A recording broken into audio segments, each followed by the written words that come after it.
Господи, имя Тебе любовь, не отвергни меня, заблудшегося человека.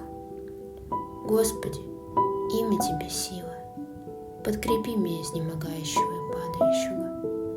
Господи, имя Тебе свет, просвети мою душу, омраченную житейскими страстями. Господи, имя Тебе мир, умири метующуюся душу мою. Господи, имя Тебе милость, не переставай миловать меня.